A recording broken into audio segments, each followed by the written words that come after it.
Բարև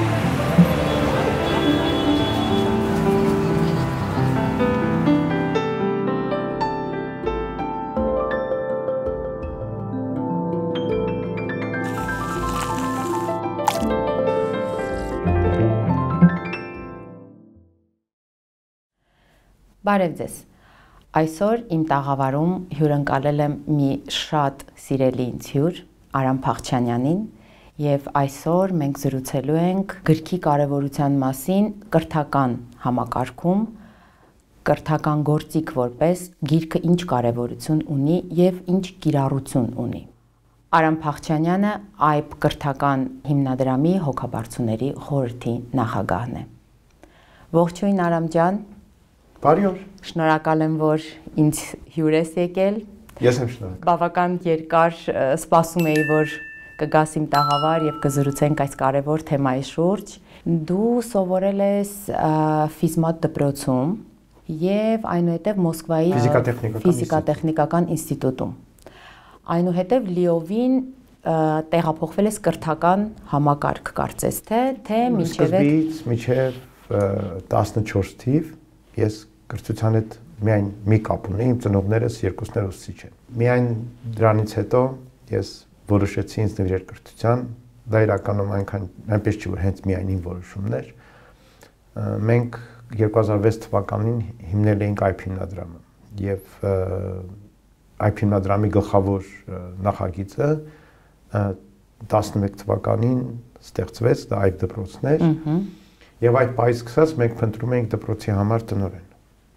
Եվ քանի դեռ փնտրում էինք դպրոցի տնօրեններ, այբ հիմնադրամի տնօրենը, նաև Դավիթ Սահակյան, ով շատ զբաղված էր, շատ գործուններ անել եւ չէր հասցնում երկու գործներ միաժամանակ անել եւ կեր ծանրաբեռնված էր եւ մենք պիտի գտնեինք դպրոցի համար տնօրեն եւ փնտրում էինք։ Բայց այդ մեր նոր ծնված ճկնաղ զավակի համար գտնել մարդ, որ օտար է մեզ, որ դրսից է չի պատկերացնում այն ամենը, ինչ մենք տարիներ խոսել ենք մինչև այդ կետին հասնելը, այն ամենը, ինչ երազում ենք։ Շատ դժվար էր, փնտրում էինք, չգտանք եւ մի օր իմ ընկերը Տերմես Ռոփին զանգեց եւ ասաց. «Արամ, գտել ես տեխնացու ունես, տեխնացու»։ Ասացի. «Չէ, ճիշտ ասած դեռ չունեմ ու չգիտեմ ինչ անեմ, ես Մոսկվայում եմ ապրում, Հայաստանում կապեր չունեմ»։ Ասաց. «Ես գտել եմ»։ Ասացի. «Ով է»։ Ասաց. «Դու»։ Ես իհարկե կարծեցի, որ կատակ է անում, բայց դուրս եկա, որ կատակ չէր անում եւ դրանից մի շաբաթ հետո ես համաձայնվեցի եւ կես տարի հետո ամեն ինչ բոլոր գործերս հանձնելով ես մեծ ընկերության փոխնախագահ էի, տարիներ այնտեղ աշխատած ամենասկզբից ընկերության ստեղծման օրերից եւ ինձ համար մի քիչ դժվար էր այնտեղից դուրս գալ, բայց որոշումը կայացրեցի եւ եկա Հայաստան։ Այսինքն ահռելի որոշում էր թողնել եւ աշխատանքը եւ քաղաքը, ամեն ինչը, այո, կապերը, ամեն ինչը շուտ ստեղծված էր, այո։ Եվ մեկ շաբաթը բավական կարճ ժամանակ է նմանատիպ որոշում կայացնելու համար։ Իրականում որոշումը այդ օրը կայացրեցի, ուղղակի պետք է քննարկեի կնոջս հետ, երեխաներիս հետ, իրենց համոզեի, փոքրից պիտի համոզեի, որ տեղափոխվեր Երևան եւ սովորեր այբ դպրոցում, եթե ընդունվել, դեռ պետք է համոզեի, որ ցանկանար ընդունվել այբ դպրոց, դա էր մի առանձին պատմություն էր։ Մի խոսքով այդպես ժամանակ տևեց, բայց չգիտես ինչու եւ ընտանիքս արագ համոզվեց եւ իմ գործընկերներ աշխատանքի տեղը ասացի ընկերության տնօրենին, ասացի Սերգեյ, այսպեսի որոշում եմ կայացրել, ասես դու սրիկա ես իհարկե, բայց ես քեզ հասկանում եմ եւ ազատ թողեց ինձ։ Եվ ես եկա Հայաստան։ Հրաշալի։ Շահեցինք մենք Հայաստանում։ Ես հաստատ շահեցի, հուսամ նաեւ ինչ որ օգուտ բերեցի։ Արամ, վերադառնալով մեր սաբոտաժի հաղորդման հիմնական այսպես ուղղվածությանը, ուզում եմ քննարկենք արդյոք գիրքը դեռևս երբ որ դու փոքր էիր, գեղարվեստական գրքի մասին է խոսքը, ընթերցանությունը մեծ դեր է խաղացել քո հետագա կայանալու ճանապարհին, մասնագիտության ընտրելու, մտածողության, այսինքն փոքր դեռ վաղ տարիքում։ Չէ՞ որ երբ որ մենք հետո մեծանում ենք, մենք ինքներս կարող ենք ընտրել այն, ինչ որ մենք նախընտրում ենք, համաձայն մեր նախասիրությունների, բայց փոքր տարիքում գիր կարդալու կարևորությունը, հետագայում տրամաբանող մարդ լինելու, խելացի որոշումներ կայացնելու, որքանով է դեր խաղացել կամ որքանով է կարծում ես, որ կարևոր է։ Գուցե առանց գիր կարդալու էլ կարելի է հետո այդ ամենին հասնել։ Ինչ ես կարծում։ Դե ես կարող եմ ասել իմ սեփական փորձը, բայց նաև իմ գիտելիքը դրա շուրջ։ Եթե սեփական փորձից խոսեմ, ես շատ եմ սիրում գիրք կարդալ։ Որ տարիքից ես ի դեպ սկսել։ Դե իրականում ես արդեն կարողանում եի կարդալ մինչև դպրոց գնալը։ Երևի արդեն 5.5 տարեկանից արդեն ինչ-որ տառեր գիտեի եւ ամենապարզ գրքերը կարդում էի, տարտար։ Ինձ շատ զարմացնում էր դպրոցում մեզ նորից տիպում էին նույն տառերը արդեն ես գիտեի նորից սովորել շատ։ Կներես, այստեղ պիտի ընդհատեմ, որովհետև սա եւս շատ քննարկելի բան է, արդյոք պետք է այդ տառերը սովորել եւ մինչեւ դպրոց գնալը սկսել կարդալ։ Մանկության հաշվին չենք այդ ամենը անում։ Չէի կարդում, ես տառերն էի տեսնում եւ տառերով կարողանում եմ արտաբերել։ Այ որ հետո չզարմանայիր թե դպրոցում ինչու ես նորից կրկնում նույնը, գուցե պետք էր մանկությունդ երկարացնել։ Չէ, տառեր գիտեի, դարձյալ։ Ես գիրք չէի, ես երեխա էի, ես գնում էի մանկապարտեզում մենք առանձնակի գիրք չէին կարդում, չկար նման բան, չկար նման մշակույթ անգամ։ Ուղղակի այդպես ստացվեց, որ ես տառերը գիտեի եւ կարողանում էի դրանց ճանաչել ու կարողանում էի պարզ բառերը մամը, մը, ռամը, ռուսերեն կամ հայերեն ինչ որ բաներ կարդալ։ Ես փոքրուց երկլեզու եմ եղել, ես գնացել եմ ռուսական մանկապարտեզ, ռուսական դպրոց, բայց ընտանիքս ամբողջապես հայալեզու է։ Այնպես որ ես երկու լեզվով էլ անդադ ընթերցել եմ, բայց իրականում ավելի շատ ռուսերեն, որտեղ դա նաև կրթության պահանջներ, բնականորեն ընթերցանության հանձնարարությունները հիմնականում ռուսերեն էին, բայց ասեմ, որ այն թե ինչ է ինձ համար գիրքը, որքան կարևոր է ինձ համար գիրքը, ես երևի հասկացա մի քիչ ավելի ուշ տարիքում, քան այդ փոքր մանկական տարիքը։ Որ տարիքներ դա։ Մոտավորապես 7-8 դասարանում, մոտավորապես 12-13 տարեկանում, որտեղ ես հասկացա, որ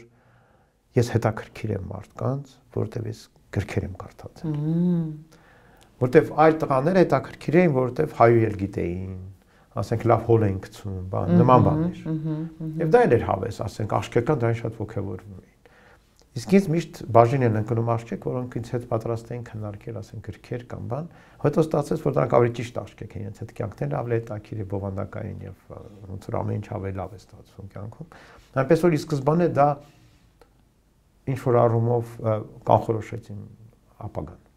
Ես ի սկզբանե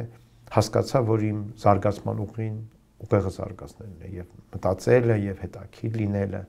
եւ հետաքրքիր բաներ մտածելը եւ ասելը եւ քննարկելը, բայց ասեմ, որ դրա հետ մեկտեղ ինձ դպրոցում չսովորեցրեցին գրել եւ կարդալ։ Էլ չասեմ գիրք կարդալ եւ ընթերցալ։ Հա, ընդհանրապես այդ ընթերցանության մշակույթը դպրոցում խորհրդային տարիներին չէին սովորեցնում։ Մեզնից պահանջում էին որոշ բաներ, օրինակ պահանջում էին անկիր անել բանաստեղծություն, որը լավ բան է։ Լեզվապաշարն է զարգացնում որոշակի։ Ամեն դեպքում հետո մենք եթե ոչ չոր բանաստեղծական ձևով, ապա երաժշտական երգերի բառերի ձևով բանաստեղծությունը անդադ վերարտադրում ենք եւ անգիր ենք անում ինքն իրեն։ Իրականում եթե մենք մի քիչ մտածենք, ապա բանաստեղծությունը որպես երաժշտությունից կտրված ժանր առաջացավ միայն գրքերի տարածման շնորհիվ։ Որտեղ մինչ այդ բոլոր բանաստեղծները միշտ երգում էին իրենց խոսքը։ Ինքը այդ ձևը պայմանավորված էր երգեցողության կարիքով, երգելու կարիքով։ Գիրքը կարդալ հաճույքի համար, կարդալ վայելելու համար, կարդալ երազելու համար։ Դա ես ինքս եմ սովորել եւ դա ինձ դպրոցը չի սովորեցրել։ Մեզ այդպիսի ոգևորություն չէին փոխանցում դպրոցում։ Իսկ ծնողները, ընտանիքը հանդիսանում են մոդել, որը իհարկե, ծնողներս միշտ ընթերցել են, միշտ շատ են ընթերցել տանը, միշտ գրքեր կային, հատորներով կարդում են իրենք։ Դա իհարկե մեծ ազդեցություն էր վրաս։ Բայց դա այլի օրինակով էր, ոչ թե դրան սովորեցնելով էր։ Չկար մեկը, որ կողքս նստեր եւ ինձ սովորեցներ գիրք կարդալ։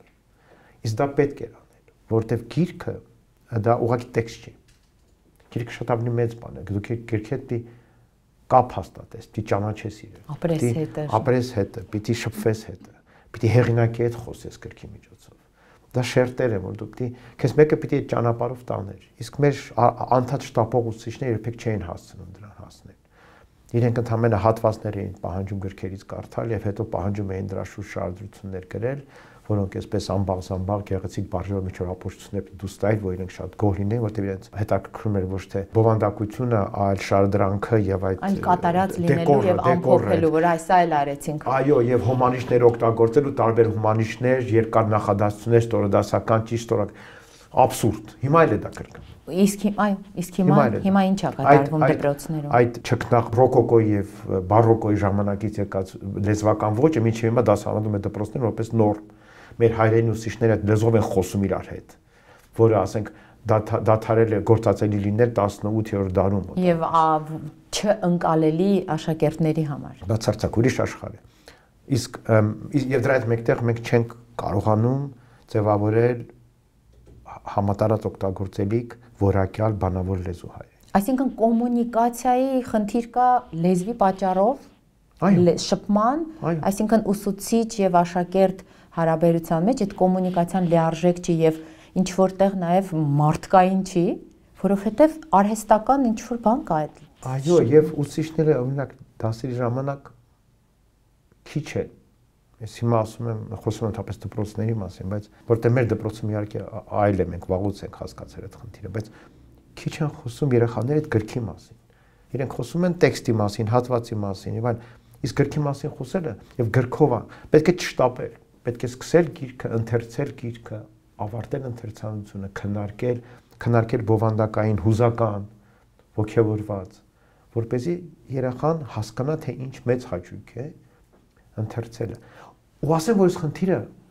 այլ ավելի սուր է Հայաստանից դուրս։ Օրինակ, գիտես, որ Եվրոպայում անգամ կրթական առումով ամենազարգացած երկրներում երեխաների ընթերցելու ծավալը, գրքի ընթերցելու ծավալը կրկնակի նվազել է համեմատած ընդամենը 2000-ականների սկզբների հետ։ Ինչն է պատճառը, կյանքը արագ է դարձել, տեմպը փոխվել է, չեն հասցնում։ Պատճառները մի քանիսն են, ինչպես մի պատճառ չի որ կա, բայց դրանցից մեկը այն է, որ սկսել են երեխաներից պահանջել ոչ թե տեքստից հաճույք ստանալ, այլ տեքստը հասկանալ։ Այս վերջի հետազոտությունները, թիմս հետազոտությունները, որ անում են, որ 4-րդ ու 8-րդ դասարանցիներին տալիս են առաջադրանքներ, որ իրենք պետք է ընթերցեն տեքստ եւ կարողանան վերարտադրել եւ պատասխանեն հարցերին։ Լավ բան է կարծես թե մենք ուզում ենք երեխաներին սովորեցնենք բարձրացնել ընկալումը։ Կալման մակարդակը տեքստի ավելի ուշադիր ընթերցել, քննադատական մտածողությամբ ընթերցել, բայց դա որևէ կապ չունի ընթերցելուց հաճույք ստանալու հետ։ Ընդհանրապես դպրոցի դերը դա չի, որ սովորեցնեն ընթերցելուց հաճույք ստանալ, այլ հասկանալ, գիտակցել, հետո ինքնուրույն գաս նրան, որ խնդիրը հետևյալն է, երբ որ դու երեխան երեխա է, ճկուն ուղեղ ունի, ինչ դու իրեն սովորեցնում ես, այն էլ նա անցալում է։ Հիմա վատ օրինակ բերեմ, բայց ասենք կարելի է երիտասարդին սովորեցնել համբուրել ընկերուհուն, չէ, որ նա հաճույք ստանա այդ համբուրից եւ ոչ թե ցավ։ Իսկ կարելի է երիտասարդին դրանից առաջ սովորեցնել անատոմիան, բերանի բան եւ այլն։ Եվ հետո այդ համբուրելու process-ը կազմակերպել, որպեսզի առավել ճիշտ անի ամեն ինչը։ Փոխարենը մենք երեխային սկզբից փոխանցենք տեքստի ընթերցանության մեծագույն հաճույքը, էմոցիոնալ մասը ապահովել։ Էմոցիոնալ մասը, այդ բացարձակ շփման, այդ ընկղման հաճույքը մենք միանգամից իրեն տրամադրում ենք վերլուծել, քննարկել, համադրել, ինչ-որ բան վերարտադրել, հարցերին պատասխանել։ Որը նա արդեն տհաճությամբ է անում եւ հաջորդ հաճույք ստանալու շրջանը արդեն երևի չգա չհասնի էլ այդ շրջանը։ Այո, դա արդեն անատոմիա, դու լանցետ առած հարցակում ես տեքստի վրա։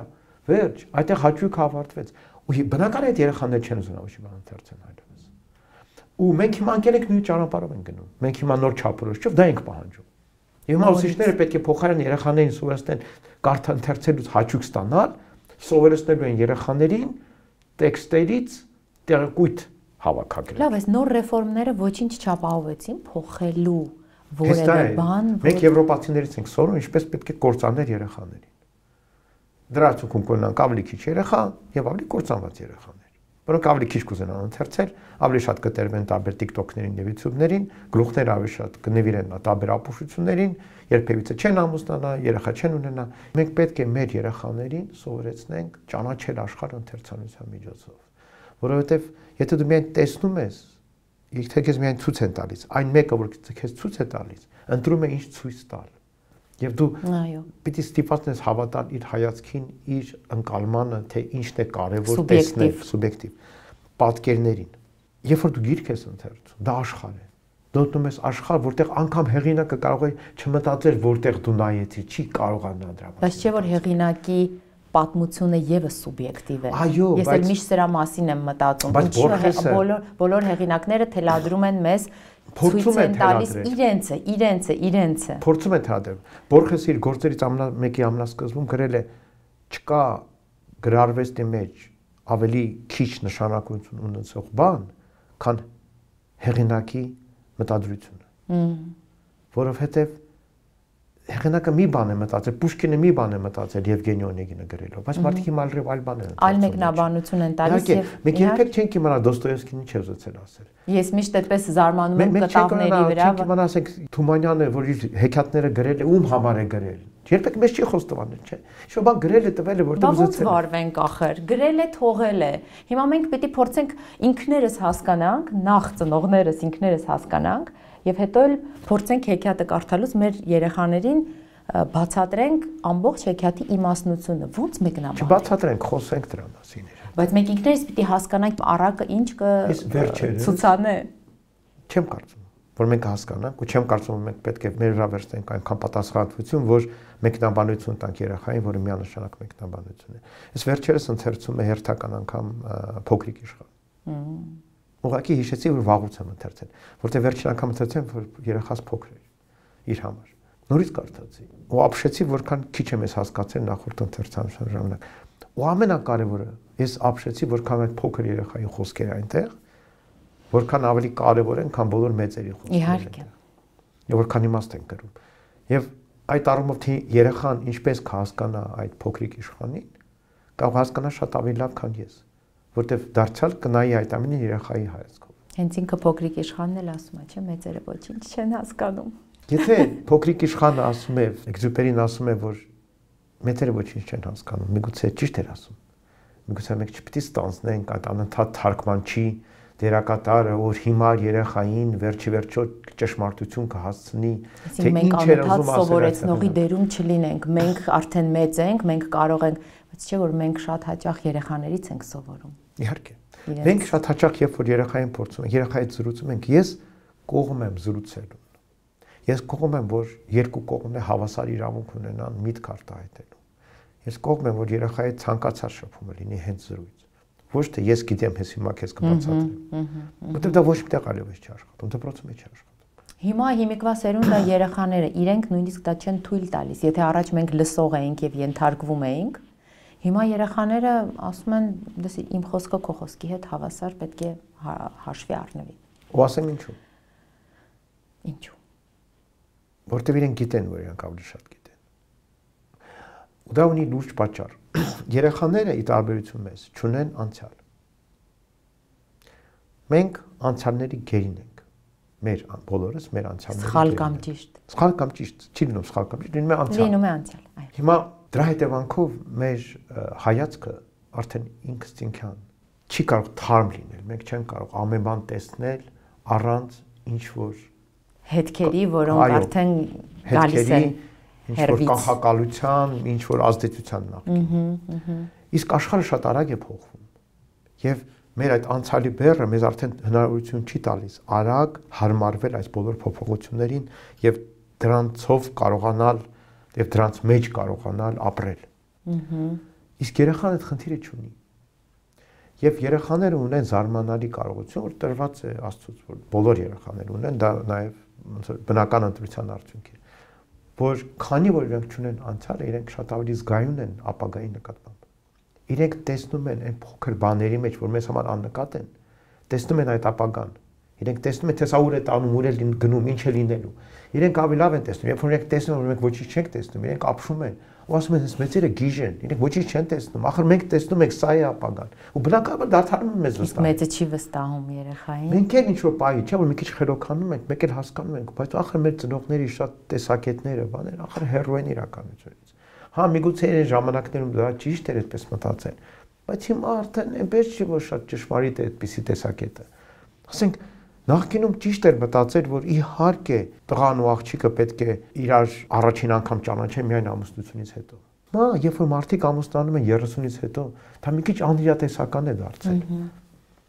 Եվ եթե դու սկսում ես դա նորից այդ նույն ստանդարտը պարագան պարտադրել, դու պետք է հասկանաս աշխարհը փոխվել է,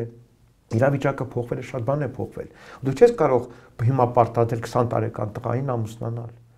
որտեղ դա անիրատեսական է։ Այսինքն սա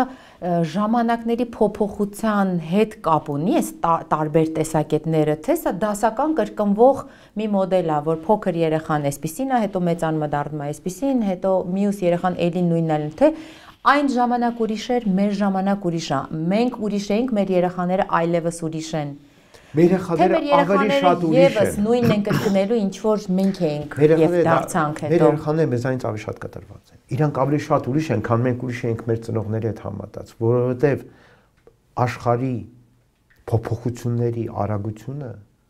փոխվել է, շատ ավելի արագ է դարձել։ Թափ է առել արագությունը փոփոխությունների։ Եվ անորոշությունն է աճել։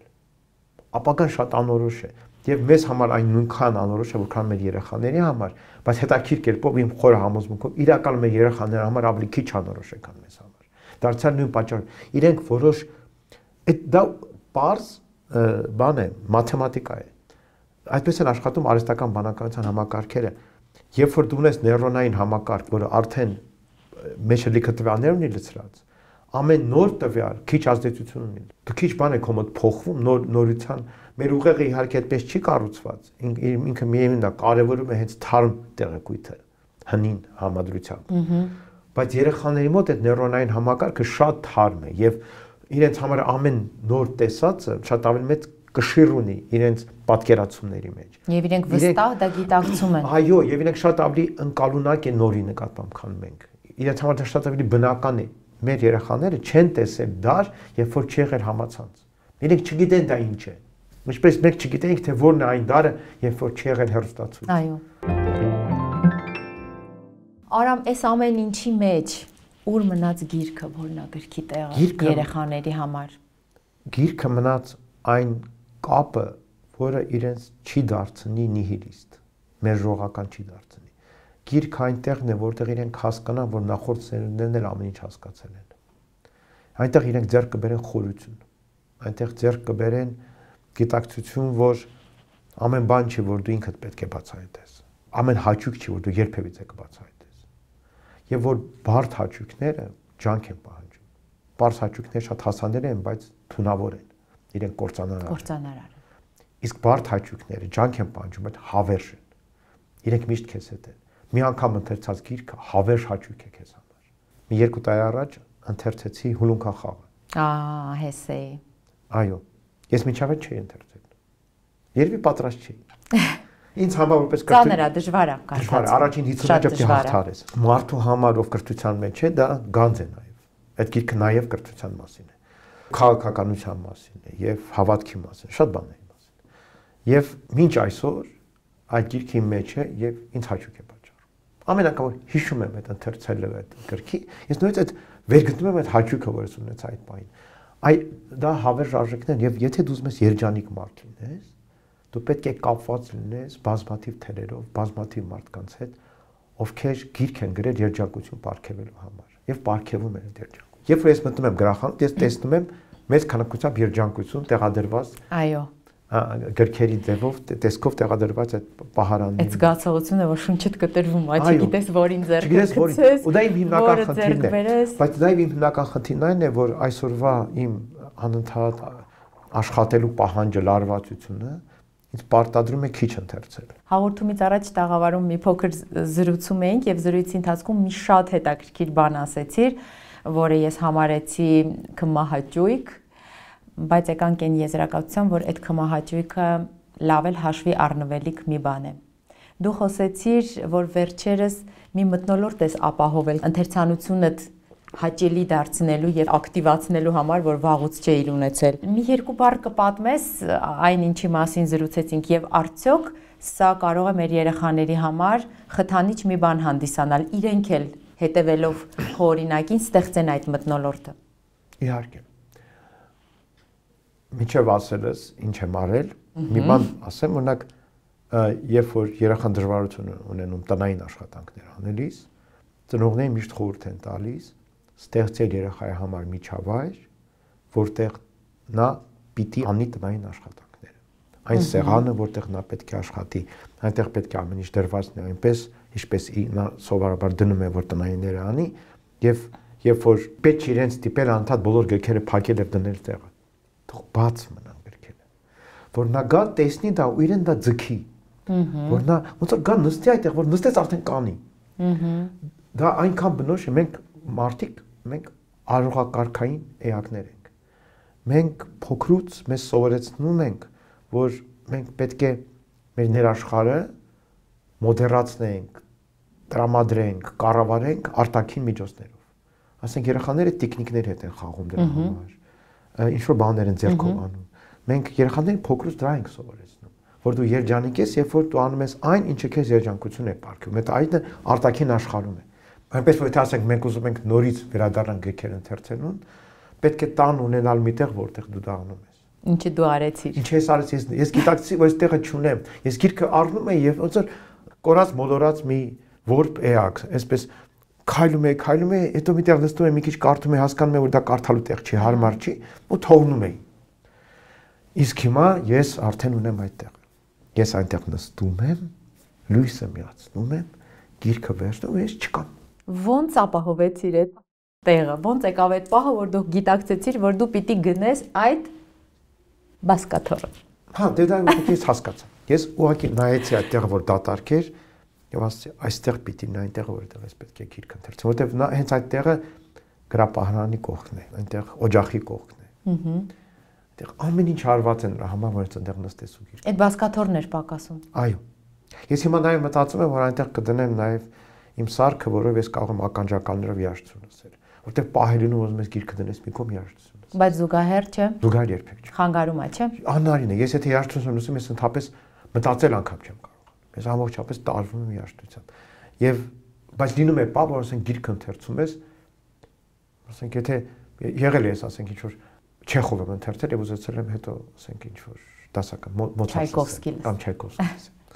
Այո, նման մի բան, որովհետեւ ինչ որ կապ կա դրա մեջ։ Հրաշալի սիրուն տեսարան ես նկարագրում, ուզեցի ամեն ինչ թողնեմ, գնամ եւ նման մի վայրում հայտնվեմ եւ կարդամ օրինակ Հերման Հեսեի Սիդհարթան, որը ինձ համարաբեկումնային եղել եւ իմ զարգացման եւ կայացման ճանապարհին շատ այսպես բեկումնային գործ ա եղել։ Վերադառնալով գրքի կարեւորությանը, փաստորեն շատ կարեւոր է քեզ համար եղել կամա կամ ակամա, այսինքն դու հատուկ ընտրություն չես արել, ուղղակի այն որ ասում եմ համը զգացել ես մի անգամ դրա կարեւորության եւ երբ որ գրքի ընթերցանության համը մի անգամ առնում ես, այլևս չես կարողանում պոկվել։ Սա շատ կարևոր հիմք է, բեյս է հետագայում մարդու կայացման համար։ Հնարավոր է արդյոք մարդ փոքր տարիքից երբեք գրքի հետ չառընչվի եւ հետո ինքնակրթմամբ, ինքնազարգացմամբ շատ ուշ տարիքում դառնա մի շատ խելացի մեկը։ Այո, նույնիսկ այդպես մոդել է այստեղ աշխատում։ Այդպիսի պատմված կա իրական դեպք, որը նկարագրված է, որ հիմա չեմ հիշի հեղինակը։ Մի կին պատմում է իր կյանքը, երբ որ նա չի կարողացել նորմալ դպրոցում սովորել։ Փաստաթի տարական դպրոցից հետո Ամերիկայում ստիպված եղել լքել դպրոցը, որպեսզի աշխատի, որտեղ ընտանիքը ծանր պայմաններում էր եւ փոքրուց աշխատել է։ Եվ լավ աղջիկ է եղել, շատ բարի սրտով եւ ամուսնացել է, երեխա է ունեցել, բայց միշտ զգացել է, որ ինչ որ մի կարևոր բան կա կյանքում, որ ինքը չի կարողանում անել, որ շատ սահմանափակ են իր կարողությունը։ Երեխային արդեն երեխա արդեն մի պարտավորություն է զգացել, երեխային մի բան պիտի տա, որ ինքը չունի։ Որ ինքը չունի, որ տա։ Եվ մի օր այդպես ստացվել, որ մտել է գրադարան։ Ոտքերն են տարել գրադարան։ Նստել է, գիրքը բացել է եւ փորձել է ընթերցել, հասկացել, որ շատ դժվար է կարդում, չի կարողանում։ Շատ դանդաղ է ստացվում։ Եվ հարցրել է այդ գրադարավարուն, ասել է, ինչ անեմ։ Նա ասել է, պարզ գիրք վերցրեց, եւ մանկական գրքեր կա, այդտեղից սկսիր։ Եվ նա սկսել է ընթերցել, եւ ամեն օր սկսել է գալ եւ կարդալ, եւ որոշ ժամանակ հետո արդեն հայտնաբերել, որ արդեն կարողանում է բավականին բարդ գրքեր կարդալ։ Եվ հետո խոստովանում, որ այդ գրքերը իրեն փոխեցին, աշխարհը փոխվեց իր համար։ Նա ինքնուրույն կարողացել է սովորել շատ բաներ եւ դարձել է արդեն դե բարձրագույն կրթություն ձեռք չի բերել, բայց դարձել է լավ մասնագետ, որպեսզի կարողանա լավ տեքստեր գրել, ինքնակրթվելով, հա, գտել է լավ աշխատանք, որ արդեն մտավոր աշխատանք է, ոչ թե ֆիզիկական աշխատանք։ Բայց սրանք հազվագյուտ դեպքեր են։ Ուզում ասեմ, որ դա անգամ դա է։ Հնարավոր է, բայց սրանք հազվագյուտ դեպքեր են, այսինքն գրքի կարևորությունը դեռ փոքրուց երեխայի մեջ որևէ կերպ սերմանել, թե ցույց տալով, թե երբեմն առաջարկելով, ինչ որ ձևերով։ Ասեմ, ինձ թվում է պետք է իհարկե երեխայի համար ընթերցել գիրք գրել։ Ամենասկզբից երեխան միշտ կուզենա դու ձեռքիցդ գիրքը վերցնել եւ ինքը կարդալ։ Երեխաների մոտ միշտ դա կա։ Մի բան անում ես իրենց փոխարեն, իրենք ձեռքիցդ փոկում են, որ իրենք անեն։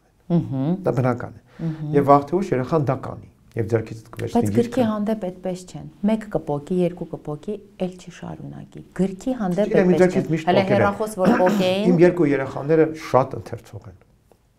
Ինչ որ հատուկ բաներ արել են։ Իրենք մեծացել են ոնց որ ինտերնետի դարում եւ բոլոր հնարավորությունները։ Խոսացել եմ իրենց հետ։ Խոսել եք։ Քննարկել ենք իրար հետ գրքերը, ընթերցել ենք նույն գրքերը եւ հետո քննարկել ենք։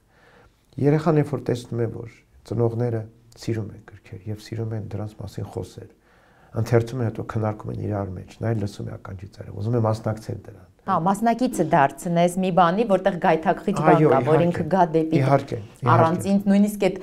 խանդը ներքին, որ այս առանցին չանեն։ Նորից եթե անդրադառնանք երեխայի զարգացմանը, երեխայի ուղեղը ֆիզիկապես կառուցվում է երեխայի աճի հետ մեկտեղ։ Տարիք է։ Եվ երեխայի ուղեղի ֆիզիկական կառուցվածքը պայմանավորված է նրանով, թե նա ինչ է սովորում։ Օրինակ հայտնի է, որ դա հայտնի դեպք է, որ փաստ է, որ եթե ասենք փորձառու վիրաբույժը հերձի մի մարդու ուղեղը, ով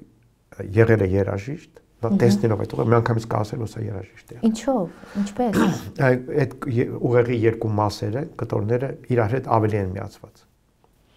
Ֆիզիկական միացումը ավելի ուժեղ է, բացի այդ տարբերվում է սովորական մարդկանցից։ Ամեն բան, որը մտավոր աշխատանք է, որը պահանջում է ուղեղի աշխատանք, փոքր տարիքում զարգացնում է ուղեղը։ Եվ ֆիզիկապես է անկարծիք տեսանելի է դա։ Դա ֆիզիկապես շշմելու բան է։ Դա ոչ թե տեսական խոսակցություն է, ինչ որ գիտելիք բան, մարդու ուղեղն է զարգանում։ Եվ հայտնի է, որ մինչև 3 տարեկան երեխայի զարգացման մակարդակը պայմանավորված է նրանով ուղեղի զարգացման, թե որքան բառ է նա լսել մինչև այդ տարիք, որքան բառ է ճանաչել։ Եվ եթե երեխայի հետ մենք փոքրուց խոսենք, այդ մինչև 3 տարեկան։ 3 տարեկանից հետո նա անընդհատ կարիք կունենա բառերի, նա կձգտի բառերի։ Այդ կուտակած ամբողջ այդ բառապաշարը։ Իհարկե, եւ հետո երբ որ մենք բառերը փոխարինենք սիմվոլներով, տեքստերով, նա կձգտի այդ տեքստերին։ Նա բնականաբար կձգտի տեքստերին։ Այդ պատճառով պետք է մենք երեխաներին հիմարի տեղ չդնենք, անխոս ոչխարների եւ իրենց հետ զրուցենք։ Ամենափոքր տարիքից։ Երբ իրենք անգամ խոսել չգիտեն։ Պետք չի մտածել, թե երեխան խոսել չգիտի, նա լսել չգիտի։ Իր հետ պետք է խոսել։ Ամեն ինչի մասին։ Եվ ոչ թե ինչպես մեծ ասակի հետ։ Ընդհանրապես այդ թլիկանալ, այդ հիմարությունները պետք է դադարեցնել։ Ոչ թե մենք պետք է կապիկի նման երեխայի հետևից կրկնենք, այլ երեխային պետք է սովորեցնենք կրկնել մեր հետևից։ Չկարդացող երեխա չկա։ Այս պարագայում ինչ կասես, այսինքն այդ ամեն ինչը անելով, զրուցելով, ցույց տալով, մեկ էլ տեսնում ես, չէ, այդ երեխան չի ձգտում գիրքը։ Ինչ անես, դադարես, շարունակես պայքարել, ցույց տալ, չպայքարես։ Պետք է պայքարել, դա պայքար կարելի է համարել, թե ոչ։ Մարդկությունը դարձել է այնպեսին, ինչպեսին այսօր կա շնորհիվ գրքի, շնորհիվ գրավոր խոսքի։ Երբ մարդիկ հայտնաբերեցին միջոց, սերնդից սերունդ փոխանցել գիտելիքը, մենք ունեցանք արագ զարգացում։ Եթե մենք չենք ուզում, որ մեր սերունդները դառնան պապուասների նման, որ ինչ որ երևույթ տեսնում են, այլ մարդկանց կողմից սարքած մի բան, չեն պատկերացնում դա ինչ է, եւ վերագրում են հոգիների կամ ինչ որ բաների կամ հրաշքի։ Եթե մենք ուզում ենք, որ հաջորդ սերունդները պահպանեն այն գիտելիքի ստվար ծավալը, որ մենք ձեռք ենք բերել որպես մարդկություն, իսկ պետք է նկատի ունենալ, որ մարդկությունը հիմա նվազում է։ Մեր քանակը նվազում է, մեր հաջորդ սերունդները ավելի քիչ են լինելու։ Ու դա կարող է բերել նա, որ մենք մեծ կորուստներ կունենանք գիտելիքի։ Եվ եթե երեխաները գրիպային մտածողությամբ առաջնորդվեն, եթե իրենք չխորանան, եթե իրենք ձեռք չբերեն կարողություն ընթերցելու եւ գիտելիքը չեմ խոսում միայն տեխնիկական ստույգ գիտելիքի մասին։ Ես խոսում եմ փիլիսոփայության մասին։ Եթե մենք մոռանանք Պլատոնին, եթե մենք չիմանանք ինչ են ասել միջնադարյան մտածողները, մոռանանք դա, կորցնենք դա։ Մենք կորենք, մենք միանգամից կգնանք քարիդար, 2-3 սերնդից մենք հայտնվենք քարիդարում։ Մենք իրար կմորթենք, մենք կվերածենք վայրակ տեսակի։ Մարդը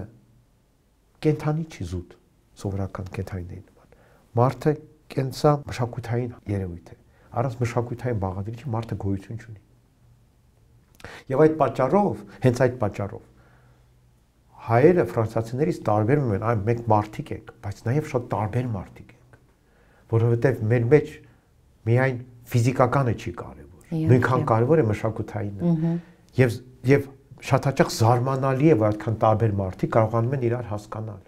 որտեղ մենք նաև ունենք լիքը ընդհանրություն, որը նաև գալիս է այդ ընդհանուր մշակույթից, որ մենք ընթերցում ենք։ Այդ համամարտկայինից, որը բոլորիս համար հավասար կարևոր է դարձել։ Չինացիները բացի Կոնֆուցիոսից ընթերցում Պլատոնին, հասկանում եք, եւ տարածում այդ գաղափարներ եւ չինացիներն են տոգորված դրանով։ Մենք մի ընդհանուր մեծ մարդկություն ենք դարձել եւ կարողանում ենք իրար հետ շփվել եւ արդեն մի քիչ ավելի հաշտ ապրել, քան նախկինում։ Մարդկությունը ուր է հասել այս առումով հիմա։ Հետնահանջ է ապրում։ Դեռ չէ, դեռ ոչ, դեռ հետնահանջ չկա։ Մենք դեռ ավելի հաշտ ենք ապրում, քան երբևիցե։ Պատերազմների, բաների քանակով մենք հիմա երևի ամենախաղաղ դարաշրջանում ենք ապրում։ Որքան էլ մեր հայերիս համար դա մի քիչ տարօրինակ թվա, բայց դա այդպես է։ Եվ դա շատ առումով գալիս է նրանից, որ մենք շատ ավելի նման ենք իրար մտածում, որովհետև մենք նույն աղբյուրներից ենք սնվում մշակութային։ Մենք ընդհանրացրել ենք համամարտկային մշակույթը։ Հիմա, ասենք, նույն Ճապոնիայում չանկացած ճամփարանցի նույն ուշադրությամբ կվերաբերվի,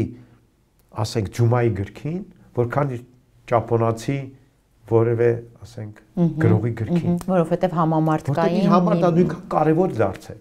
Եվ դա պետք է գնահատել, որ դա շատ կարևոր է։ Իսկ մենք հայերս այդպեսին ենք ամենասկզբից։ Եթե մեր սկիզբը դնենք մեր գրի ստեղծումը, որովհետև այդ պայից սկսած մենք դարձել ենք այն ազգը, որ հիմա ենք։ Մինչ այդ բան մենք շատ նման էինք շատ այլ ազգերի, որ այդ տարածաշրջանում ապրեցինք, ակրդրուկ փոխվեցին։ Մեզ համար մեզ այլ տեսակ դարձրեց։ Եվ այդ գիրը մեզ բերեց նաև այն դարի համամարտկային արժեքները, կամ գոնե այն համամարտկային չասենք, բայց համաեվրոպական արժեքները, այն Բյուզանդիայից, Ռոմից եկավ մեզ մշակույթ, Բաբիլոնից եկավ մշակույթ, Իսրայելից եկավ մշակույթ։ Մենք այդ ամենը հավաքագրեցինք, գրեցինք, գրի առանք եւ դրանից սկսեցինք սովորել, սերնդեսերուն։ Մենք հիմա ունենք հայերեն գրած գործեր, որ հույները կորցրել են։ Մեր թարգմանությունից բնօրինակ են վերցանում, որովհետեւ մենք ենք դա պահել։ Այո։ Հիմա մենք այդ ազգ լինելով պետք է հատուկ կարևորենք գիրը։ Ու հատուկ կարևորենք ընթերցելու մշակույթը, որովհետեւ եթե դու դա չունենաս, ես դա եմ ասում, ասենք, իմ ամերիկյան համալսարանի ուսանողներին, իրենք չեն սիրում ընթերցել։ Մի քիչ բարդ տեքստ ստարի, չեն կարդում։ Պարտավոր են, գիտեմ որ պարտավոր են։ Գիտեմ որ ես իմ տեսնելով իրենք չեն ընթերցել։ Կամ կանեն դա, որովհետև պարտավոր են անել, բայց որպես այդպեսին ցանկություն ունենան ընթերցելու։ Բայց իրենք երբեք չեն տիրապետի գրավոր լեզվին, ընդհանրապես լեզվին, ընդհանրապես մտածելու մշակույթին, այն մակարդակի, որին տիրապետել են այդ տեքստերի հեղինակները, եթե չընթերցեն։ Իրենք կլինեն պրիմիտիվ, պարզունակ։ Իրենք կլինեն անհետաքրքիր, անբովանդակ։ Իրենք կարող են իր նեղ մասնագիտության մեջ ինչ-որ բան լավ սովորեն, բայց հենց որ կարիք լինի զարգանալ, տարածել, ընկալել, հենց որ կարիք լինի բարդ խնդիր լուծել, իրենք միանգամից կհապաղեն ոչինչ չեն կարող, անզոր կլինեն։ Այսինքն իրենք կարող են լինել իրենց մասնագիտության մեջ գիտակ, բայց որպես հետաքրքիր մարդ կամ հետաքրքիր զրուցակից կամ գոնե ավելի բարդ խնդիրներ լուծող մարդ, որովհետև ամեն մասնագիտության մեջ կան շերտեր զարգացման։ Եվ հենց որ դու հասնում ես, դու կարող ես լինել լավ ծրագրավորող։ Իդեպ արդեն իմաստ չունի, որովհետև դրա կարիքը շուտով չունի։ Այո, շուտով արդեն։ Բայց ասենք դու զարգացար, դարձար խմբի ղեկավար ծրագրավորներ, դու արդեն պետք է մարդկային հոգեբանություն հասկանաս։ Պետք է կարողանաս շփվել տարբեր մարդկանց հետ, այնպես որ իրենք քեզ ընկալեն։ Դու պետք է առաջնորդ դառնաս իրենց համար։ Նույն աշխատանքի արդյունավետության համար։ Այո, հետո դու դառնում ես ավելի մեծ բաժնի պատասխանատու եւ արդեն դու սկսում ես արտաքին աշխարհի հետ շփվել, որտեղ դու պետք է հավաքագրես պահանջները, շփվես հաճախորդների հետ, ընկալես իրենց բիզնեսի յուրահատկությունները, դու պետք է դեպքում այդ աշխարհը հասկանաս այդ բիզնեսի։ Այդ բիզնեսը գալիս հանգում է ինչ որ իր հաճախորդների սեփական տարատեսակ մշակութային առանձնահատկությունը, դա կարող է միջազգային բիզնես, որը տարածված է աշխարհում, մեկ իր բոլոր յուրահատկությունները մշակութային։ Ու մեկ էլ դու հասկանում ես, որ մի ամբողջ աշխարհ ազդում է քո որոշումների վրա։ Իսկ դու ոչինչ չգիտես այդ աշխարհի։ Ոչինչ չգիտես։ Դու ասես կույր մարդու նման շրջում ես եւ շոշափելով փորձում ես առաջ գնալ, ոչինչ չես հասկանում, այսպես վախեցած, վախվորած գալիս ես եւ պիտի որոշում կայացնես ու ոչինչ չգիտես։ Եվ սա ապահովում է այն պաշարը գրական, որը ժամանակին պետք էր անել, որովհետեւ արդեն ուշ է։ Իհարկե, ել չեմ ասում, միայն իմանալը չի, նաեւ մտածելու այդ նուրբ մտածելու մշակույթը, որտեղ նուրբ մտածողությունը մեզ մոտ գրավոր է։ Մենք առանց գրավոր խոսքին տիրապետելու չեն կարող խոսել վերացակված հասկացությունների շուրջ։ Որտեղ վերացակված հասկացությունը մենք գրի ենք առ որպես սիմվոլներ ենք պահում, դրանք չկան աշխարհում։ Դրանք միայն գոյություն ունեն բառերի տեսքով, եւ այդ բառերը իմաստներ են պարունակում իրենց մեջ։ Եվ այդ իմաստները այնտեղ միայն գրքերի մեջ կան։ Ուրիշ տեղ չկա, YouTube-ում չկա այդ իմաստը։ Եվ չի լինի, ուզում են հավաքագրեն ինֆորմացիա, եւ նույնը չի կարող դա տալ կամ փոխարինել գրքին։ Արամ, եթե հիշում ես տարիներ առաջ մի ծրագիր էինք իրականացնում հրատարակչությունով, որտեղ դպրոցական բուլինգի վերաբերյալ մի գիրք, որի շրջանակներում, այսինքն ծրագրի, մի գիրք հրատարակեցինք, որ կոչվում էր Ամեն բարություն, եւ ծրագրի մեկնարկին եւ գրքի շնորհանդեսին մենք հրավիրել էինք քեզ եւ խոսեցինք բավական երկար դպրոցներում ինչ է կատարվում։ Ուզում եմ ասես արդյոք այդ բուլինգի երևույթը բոլոր երեխաներին է հատուկ ընթերցող կամ չընթերցող, այսինքն գրքասեր կամ ոչ գրքասեր, ինչ ես կարծում, եթե երեխան լավ պաշար ունի գրական, եթե շատ գրքեր է կարդացել, արդյոք էլի ունակ է այդ բուլինգին թե ոչ։ Եվ երկրորդ հարցս, դու մի լավ օրինակ բերեցիր այն ժամանակ, ինչպես են քեզ հետ վարվել, երբ որ դու փոքր էիր, եթե հիշում ես այդ օրինակ եւ եթե կուզես խոսենք դրա մասին։ Դեռ անցնենք հարցից առաջին մասին։ Միգուցե այնքան կարևոր չէ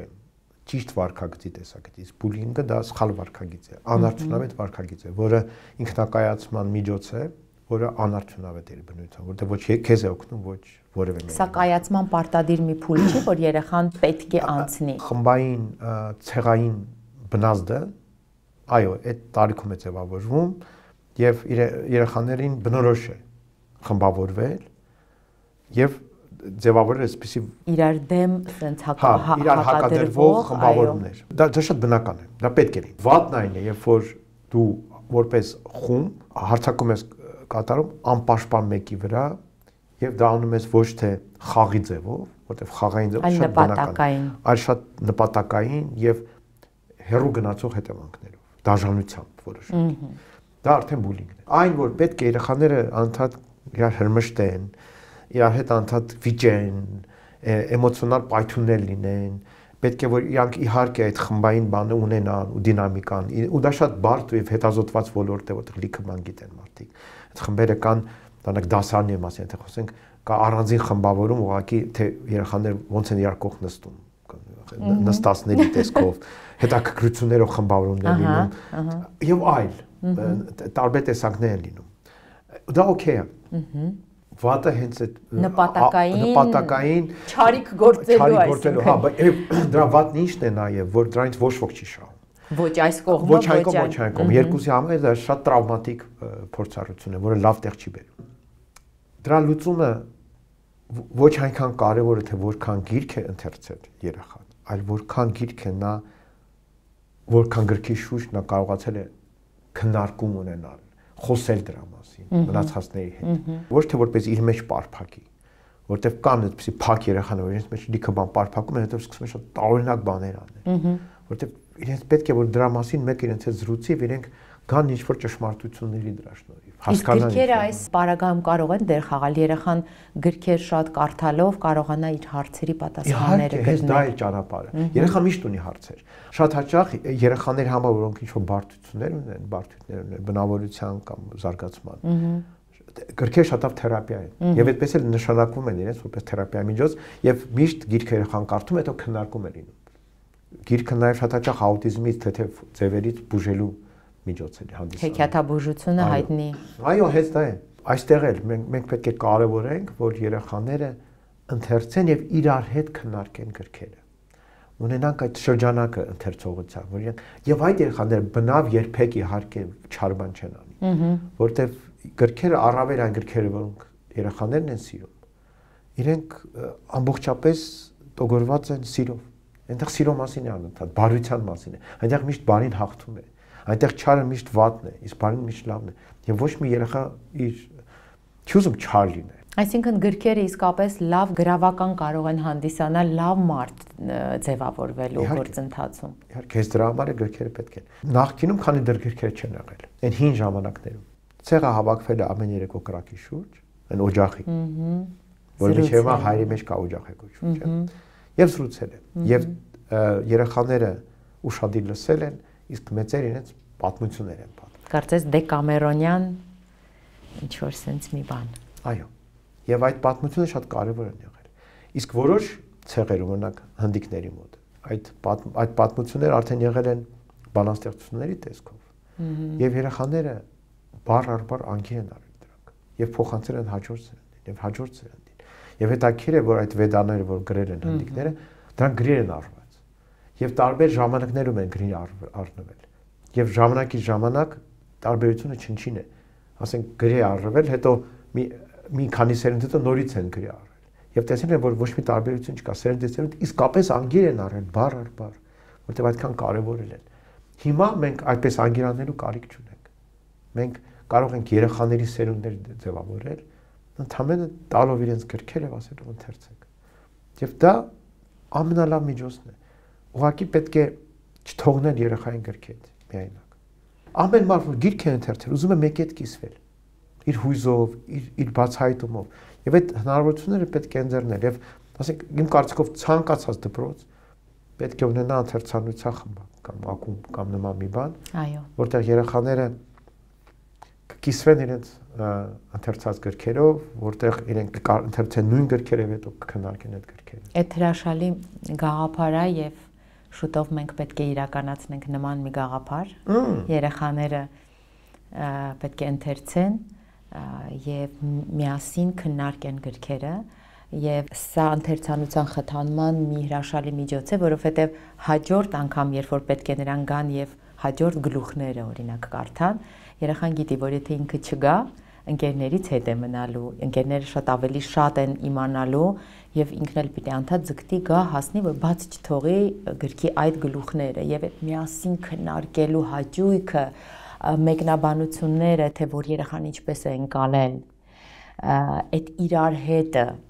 առանց հեռախոսը, գրքի շուրջը, սա հրաշալի մի բան է, որ մշակված է արդեն, մշակման փուլում չի արդեն մշակված է եւ մենք շատ շուտով դա պետք է իրականացնենք։ Արամ ջան, իսկ երբ որ տեղի ունենում մի երեխայի կյանքում ով գրքերի հետ կապված է, ինքը ունի իր աշխարհը, ինքը ինչ որ չափով այսօրվա համատարած այդ չընթերցող երեխաներից տարբեր է եւ դպրոցում այդ բուլինգը տեղի է ունենում հենց այսպիսի երեխայի հետ։ Ինչպես նա պետքա պայքարի, ինչպես նա պետքա կարողանա դիմադրել այդ բուլինգի ալիքին։ Երեխան միայնակ չի կարողանա դիմադրել։ Նա պետք է հստակ հասկանալ, որ առանց մեծ ասակների միջամտության ուսուցչի կամ ծնողների ընտանիքի անդամների ուսուցչի եւ ծնողների լուծում չի լինի շատ հաճախ լինում են բարեհաջող դեպքեր երբ որ ամեն դեպքում ընկերային հարաբերությունները հաղթում են երբ որ ինձ են այդպես հետապնդել ես կարողացել եմ հարթել ինչ որ ձեւ լուծել չնայած մի սպիերը մնում են լավագույն ձևը երբ որ դրա մեջ լինում է ծնողների եւ մեծահասակների ճիշտ միջամտություն Եվ մենք պետք է հասկանանք, որ միջամտությունը չպիտի լինի այն ձևով, որ մենք պարտադրենք իրենց ուղղակի հեռանալ մեկի մյուսին բանի տեղ չդնել, այսպես ինչպես ասում են։ Ուղղակի մի նկատիր։ Դա սխալ մոտեցում է, որովհետև ամեն դեպքում, եթե մենք որոշել ենք, որ այս մեկը մենք երեխաներից որոշենք, որ այս մեկը պիտի պատժվի, պատճառով թիրախավորվի, մենք թարգման իր մեջ մի բան ենք տեսել, որ մենք չենք հասկանում։ Մեզ նման չի։ Սովորաբար դա է լինում հիմքը։ Այո, մեզ նման չի։ Մենք իրեն չենք հասկանում, մեզ նման չի։ Ու դա նշանակում է, որ իրենց մոտ կա ընկալում, թե նա ինչպիսին է։ Իրենք նրան քննել են, միջև որոշել են, որ իրենց նման չի։ Ամենավատ բանը անտարբերությունն է, երբ որ ասում ես, քեզ միևնույն պետք է լինի ինքը ինչպիսին է։ Պետք է միևնույն չլինի, նրանք պետք է բացահայտեն ինչու ինքը նման չի։ Այսինքն այս բուլինգը բացահայտման մի Այո, դուք պետք է բուլինգի լուծման ձևը զանազանության բացահայտումն է։ Բուլինգի լուծման ձևը բացահայտումն է, որ բոլորս ենք տարբեր։ Բուլինգի լուծման ձևը խորը խոսակցություններն են։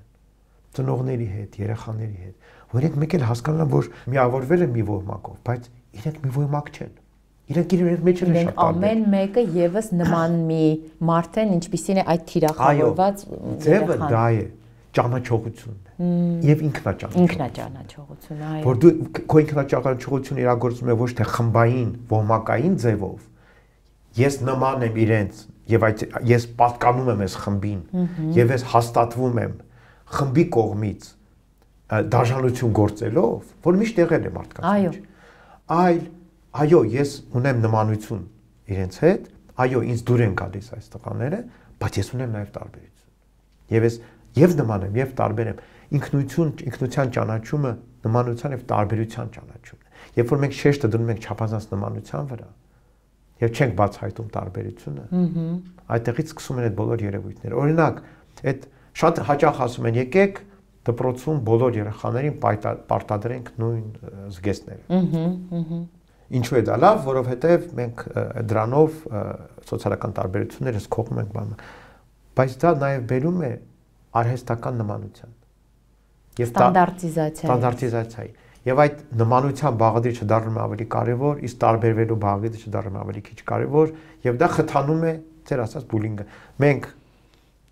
ավելի ընդգծված լինում տարբերությունը։ Ավելի է դա դառնում խոսակցության եւ գործողության առարկա։ Նաեւ շատ հաճախ ուսուցիչներն են դրան օգնում, քանի որ ուսուցիչներն էլ են ուզում նմանություն։ Ուսուցիչները իրենք են շատ հաճախ դասարանում ընտրում նման մեկին եւ թիրախավորում, նյարդերին ազդում է այդ իր տարբեր լինելը եւ առաջի հերթին։ Բայց իսկապես ազդում է։ Իսկապես բոլոր տարական դպրոցի ուսուցիչները ձգտում են երեխաներին իրար նմանեցնել եւ հեշտ հարցերը լուծել բոլորի։ Իհարկե, որքան նման են, այնքան նույն բաները, նույն ձևը, նույն կերպ են հասկանում, նույն կերպ են գործում։ Իրենք բանակ են կառուցում։ Որտեւ այդպես է եղել սկսած Պրուսիայի ժամանակներից։ Այո, որ մի բան ես ասում է, դե բոլորն էլ այդպես են անում։ Բոլորն էլ այդպես են, այդ բոլորը միանմանը, նույնը, եւ ոչ ոք չի խոսում, որ դու տարբեր ես, պետք է լինես տարբեր, քո տարբերությունը շատ լավն է, հենց դա է քո առավելությունը, եւ այս տարբեր լինելու գաղափարը շատ ճնշված եւ թաքցված է։ Տեսնում է, երբ որ երեխայի մոտ ընդգծվում է իր տարբերությունը, երբ որ բոլոր երեխաները տեսնում են իրենց տարբերությունը, իրենց մոտ ավելի սուր է դառնում իրական նմանություն փնտրելը, իրական ընդհանրություն փնտրելը, ավելի խորը ընդհանրություն, ոչ թե ձևական արտաքին, այլ խորը, եւ իրենք սկսում են հետաքրքրվել արիուտես ազգային պարով, արիուտես գրականությամբ, ինչին մենք ձգտում ենք հասնել, չգիտենք ոնց։ Երբ որ դու արտաքին նմանություն ես պարտադրում, իրական խորը ընդհանրությունը փլուզվում է։ Ասում եմ, որտեղ էիր փնտրում, որտեղ գտար։ Իհարկե։ Արամ ջան, արժե համակարգեր ձևավորելու համար երեխաների մոտ փոքրուց ինչն է ավելի շատ կարևոր, գրքի ընթերցանությունը, թե դպրոցում դպրոցի տվածը, թե շատ կարևոր է, որ դպրոցը նաև խրախուսի ընթերցանության, որպեսզի երեխայի մոտ արժե համակարգեր ձևավորվեն հետագայում լավ մարդ դառնալու համար, խելացի։ Ինչ է արժե համակարգը, չէ՞։ Դրանից սկսենք։ Բարդ երևույթ է, որտեվ դա համակարգ է։ Ամեն համակարգ բարդ երևույթ է, այդ պատճառով է կոչվում արժե համակարգ, ոչ թե ուղղակի արժեքներ։ Դա համակարգված է, որտեվ դրանց միջև անվերջ կապեր կան տարբեր արժեքների։ Դրանք ստորա եւ վերադասված են, ընդ որում ստորադասումը, վերադասումը կամ գերադասումը իրենք պայմանավորված են օրինակ այդ պահի իրականությամբ կարող են փոխվել։ Շատ դինամիկ երևույթ է արժե համակարգը։ բայց դրա հետ մեկտեղ դա այն որոշումներն են, որոնք մենք կայացրել ենք շատ սուր էմոցիոնալ վիճակներում, զգացողական, որոնք մեր մեջ ամուր նստել են։ Եվ դրանք դառնում են մեր արժանապատվի մաս, որովհետև հենց որ մենք դրա մասին հիշում ենք, այդ սուր զգացողությունը, այդ էմոցիա, որ մենք ունենք դրա հետ կապված, մեզ միանգամից պարտադրում է մի որևէ բան դրա հետ կապված։ Ասենք, եթե ես հիշում եմ, ասենք իմ երեխայիս, ապա բնականաբար իր հետ կապված է շատ սուր էմոցիոնալ զգացողություն ունեմ, իմ համար նա անվերջ կարևոր է դառնում։ Կարևորությունը մեզ մոտ հենց իր բնույթով ոչ թե ռացիոնալ է, այլ էմոցիոնալ է։ Զգացական է։ Եվ երեխան այնքան ավելի շատ արժեքներ է ձեռք բերում իր կյանքում, որքան ավելի շատ սուր զգացմունքներ է ապրում։ Եվ որքան ավելի շատ արժեքներ կան կյանքում, այնքան մարդ ավելի երջանիկ է։ Շատ բարձր սկզբունք է։ Եվ հարուստ։ Հարուստ հենց այդ առումով, որտեղ հարստությունը, ֆիզիկական հարստությունը երջանկություն պարգևելու համար է պետք։ Ինչ է երջանկություն։ Երջանկությունը շակում է ամեն քո պահը իմաստավորված է։ Դու ամեն պահ ապրում ես։ Բերկրանք ես ապրում, բերկրանք։ Բայց այդ բերկրանքը կարող է, ասենք, ես կարող եմ լինել երջանիկ, երբ որ ես, ասենք, հազիվ եմ զսպում իմ արդյունքները, երբ որ իմանում եմ, որ իմ ընկերս մահացել է։ Դա էլ է երջանկություն, որտեղ շատ ավելի վատ բան կլիներ, եթե ես անտարբեր լինեի իմ ընկերոջ մահին։ Այսինքն ցանկացած էմոցիայի դրսևորում շատ ավելի լավ է, քան անտարբերությունը։ Իսկ անտարբերությունը որտեղից է գալիս? Արժեքների կորստից։ Երբ որ մենք ինչ-որ արժեք կորցնում ենք, զգացմունքի փոխարեն գալիս է անտարբերություն։ Անտարբերությունը լցնում է մեր կյանքը դառնում է դատարկ։ Մենք արթնանում ենք եւ չգիտենք ինչի համար ենք ապրում։ Կոբո Աբեն այդպես մի արտահայտություն ունի, վախեցիր անտարբերությունից։ Այո, իսկ Կոբո Աբեն խելոք մարդ։ Իսկ Կոբո Աբեն խելոք։ Հիմա եթե մենք ուզում ենք մեր երեխաները երջանիկ լինեն, մենք իրենց կյանքը պետք է լցնենք խորը հուզական պահերով։ Բացասական կամ դրական։ Այո, իրենք պետք է լան եւ ծիծաղեն։ Եվ այդ պատճառով եթե խոսենք դպրոցի մասին, օրինակ ես միշտ նույն բանն եմ ասում բոլորին։ Ժողովուրդ ջան, ծնողներին եմ ասում, որովհետեւ դա պետք չի ասել կրթության մարդկանց, իրենք լավ հասկանում են։ Մի փորձեք ձեր երեխայի կյանքը հեշտացնել։ Երեխայի կյանքը պետք է լինի դժվար, ծանր, իր համար իհարկե, իր փոքրիկ ուսերի համար, իր տանելի, բայց միևնույն է դժվար, որտեղ դժվարությունները ստեղծում են արժեքներ։ Դուք խոսում եք էմոցիոնալ դժվարությունների, թե նույնիսկ ֆիզիկական։ Երեխայի համար էմոցիոնալ, ֆիզիկական դժվարությունները հավասար դժվար են։ Երեխան այդպիսի էակ է։ Երեխային այնպես է ստեղծված, որ նա ունենա շատ սուր էմոցիոնալ արձագանքներ, ինչու, որտեղ նա չի կարող դեռ ֆիզիկական դժվարություններ հաղթահարել եւ ֆիզիկական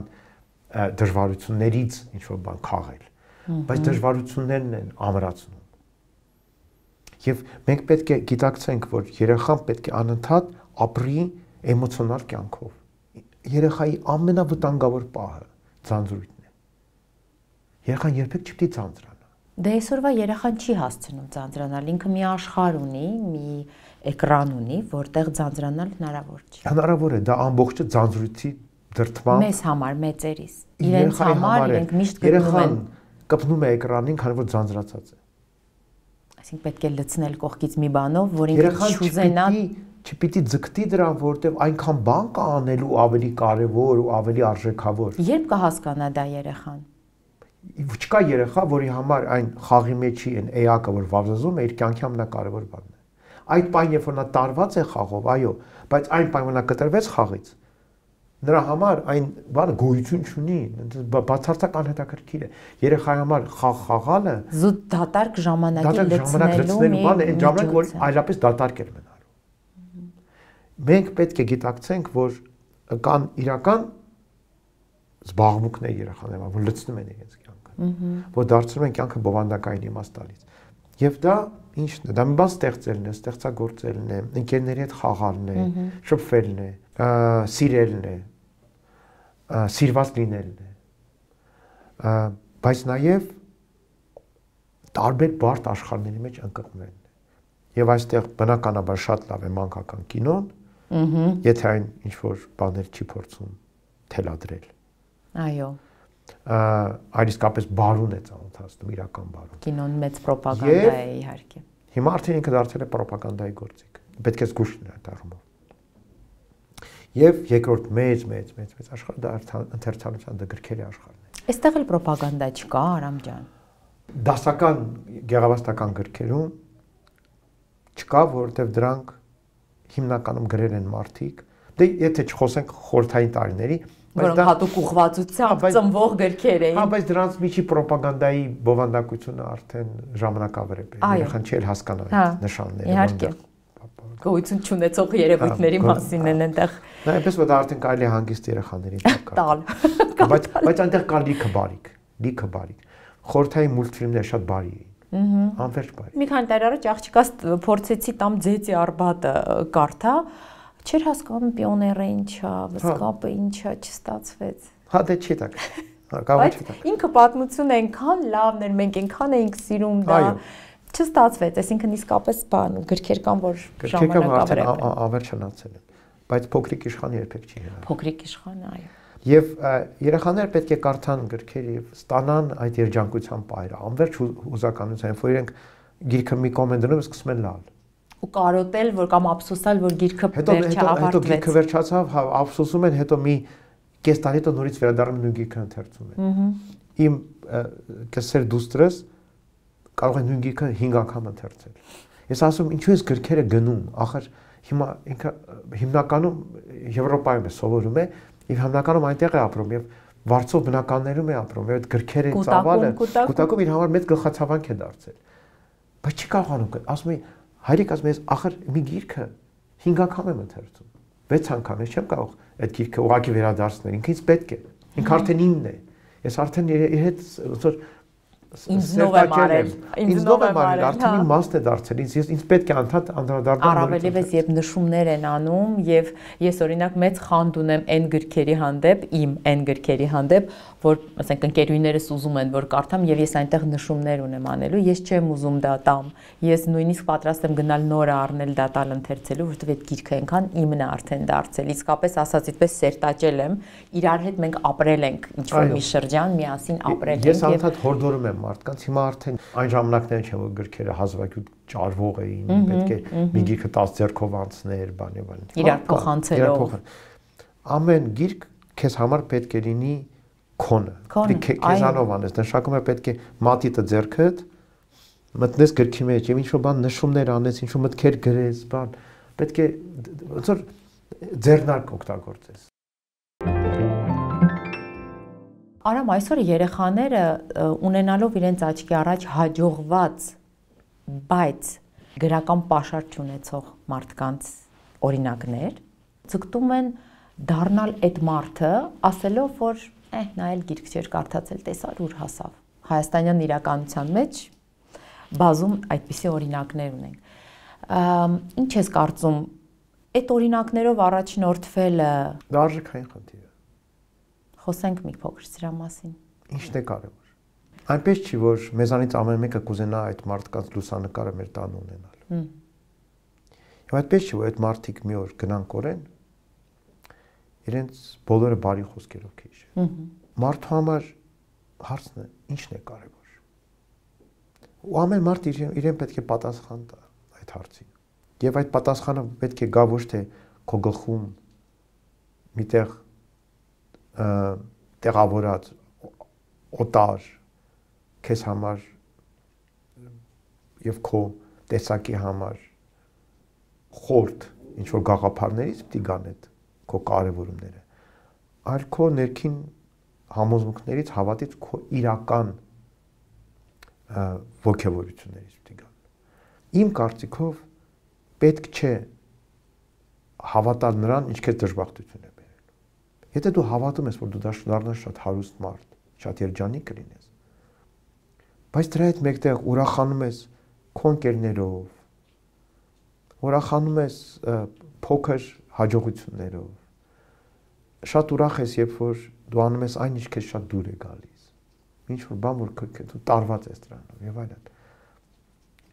Դու պետք է գիտակցես, որ իրականում դա է քո Դա է երջանկության ճանապարհը, դա է քեզ բերելու մի լավ տեղ։ Նյութական արժեք ստեղծողը դեռևս հաջողված կամ հաջողակ մարդ չէ։ Դա ընդհանրապես հարուստ մարդ է։ Հիմա ես գիտեմ, ես տեսել եմ բազմաթիվ հարուստ մարդկանց։ Բազմաթիվ։ Ես շփվել եմ եւ միլիոնատերերի եւ միլիարդատերերի հետ։ Դա դեռ ոչինչ չի նշանակում։ Այդ մարդկանց մեջ կան լիքը երջանիկ եւ լիքը դժբախտ մարդիկ։ Դա ընդհանրապես ոչինչ չի նշանակում։ Եվ դու պետք է միշտ հասկանաս, որ կյանքում պետք է անել այն նաեւ ինչը քեզ, եթե դու ունես ներքին հաջողության զգացում, բայց նաեւ դու ունես կարիք հասարակության մեջ ունենալ կարգավիճակ, չէ՞, գնահատեն ճանաչ։ Բայց դու պետք է հասկանաս ախր որ ճանապարհով ես ուզում հասնես այդ կարգավիճակին եւ ինչ են մարդիկ քո մասին ասելու։ Դու ուզում ես հասնես այն կարգավիճակին, որ քեզ նախանձեն զուտ եւ չարախոսեն, թե ուզում ես հասնել այն կարգավիճակին, որ քեզ բարեխոսեն եւ սիրեն։ Եվ դու էլ երջանիկ լինես եւ հարմոնիկ ու խաղաղ ընտրության հետ։ Նախկինում ախր բաները այդ հիերարխիկ համակարգերը հասարակությունների։ Նախկինում շատ պարզ ու պրիմիտիվ էին, հիմա շատ ավելի բարդ են դարձել։ Կան բազմաթիվ հիերարխիաներ։ Եվ հիմա ասենք, ես գիտեմ մարդկանց, ովքեր միլիարդներ են ծախսում, որպեսզի ճանաչելի լինեն եւ հասարակությունն իրենց հարգի ու շատ հարուստ են, բայց ոչ ոք իրենց չի հարգում, չի ճանաչում։ Բովանդակություն չունեն։ Այո, իսկ կան բլոգերներ, ովքեր մեծ գումարներ չեն վաստակում, բայց ամբողջ աշխարհը իրենց ճանաչում, իրենց խոսքը շատ կարեւոր է շատերի համար։ Եվ իրենց հարգում եւ ընդունում են մարդիկ։ Հիմա ով ես դու ուզում լինես, սա թե սա։ Այո, ընտրության հարց է։ Այո, եւ բացի այդ երկու ճանապարհներից կան հազարավոր այլ ճանապարհներ։ Դու պիտի քո ճանապարհը ընտրես։ Շատ կարևոր է երեխաների հետ այս ամեն ինչի մասին զրուցել։ 100% գիտես, որ շատ հարուստ լինելը քո համար շատ իմաստավորված է եւ քեզ իրապես երջանկություն է բերելու։ Դու եկե դժբախտ մարդ ես, բայց գնա այդ ճանապարհը։ Բայց գնա, այո։